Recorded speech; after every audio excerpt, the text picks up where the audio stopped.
Magaalaa Adaamaatti kochoon dubartoota aanaa Gooroo waldaa kiristaana warra wangeelaa makaana Yesuus Itiyoophiyaatti Koomishiinii misoomaa fi tajaajila hawaasummaa damee sinodosii giddugaleessa Itiyoophiyaatiif sagantaa galateeffannaa gaggeessan. Sagantichi sinodosichatti piroojeektii ijaarsa dandeettii diinagdee fi hawaasummaa dubartootaa fi dargaggoota godaansaaf saaxilamanii Adaamaatiif kan taasifamedha. Itti gaafatamtuun kochoo dubartoota aanaa Gooroo Adde Rahiimaa Muhammad waldichi dubartoota Anichaa diinagdee fi hawaasummaan utubuuf qarshii liqii mijeessuu dabalatee deeggarsa biroo taasisaa turuu himan. Dhaabbanni makaana Yesuusii kan wajjin kutannoodhaan halkanii guyyaa aduu osoo hin jenne qorra osoo hin jenne dhugaa dubbachuu toota harka qalleeyyiidhaafis waan barbaachisu nyaataa dhugaatii deeggaraa ture.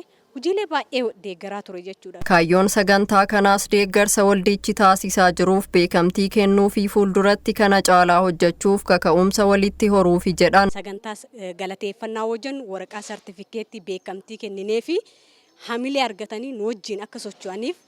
Bulchaan bulchiinsa aanaa Gooroo Obbo Nugusee Kabbadaa guddina biyyaa ariifachiisuuf waldaalee miti mootummaa waliin qindoominaan hojjechuun murteessaa ta'uu kaasanii fayyadamummaa dubartootaa mirkaneessuuf gumaacha waldichi taasisaa jiruuf galateeffataniiru. Egaa biyyi takka guddatte kan jedhamu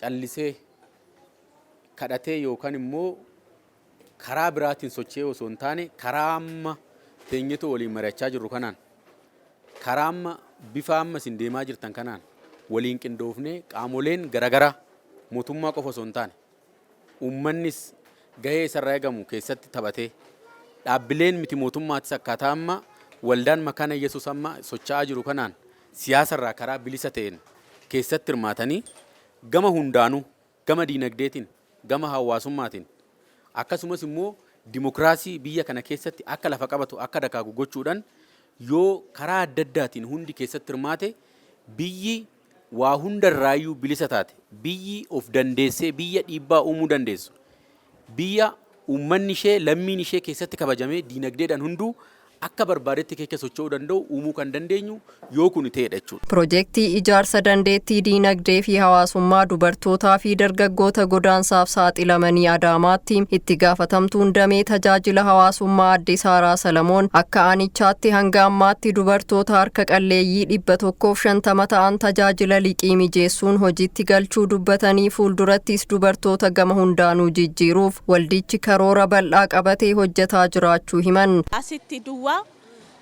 Aanaa kanarratti duwwaa 150 dubartoota qabna. Karoora qabna.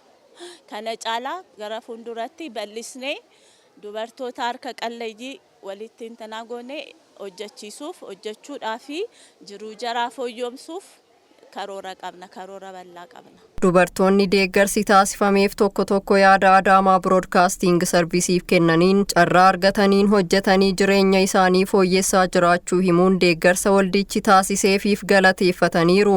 Qusannoodhaan isaan nu jajjabeessan qusannoo maallaqa nu kennanii akka qusachaa hojjennu rakkoo diinagdee keessaa akka baanu nu jajjabeessaa jiranii.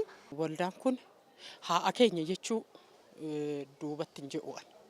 Haa asii abbaa asii በቃ ሰሳባ ወልዳን ኩን በጣም አባየሳ ወጂ አምሌ ዱበት እንጂ አቡ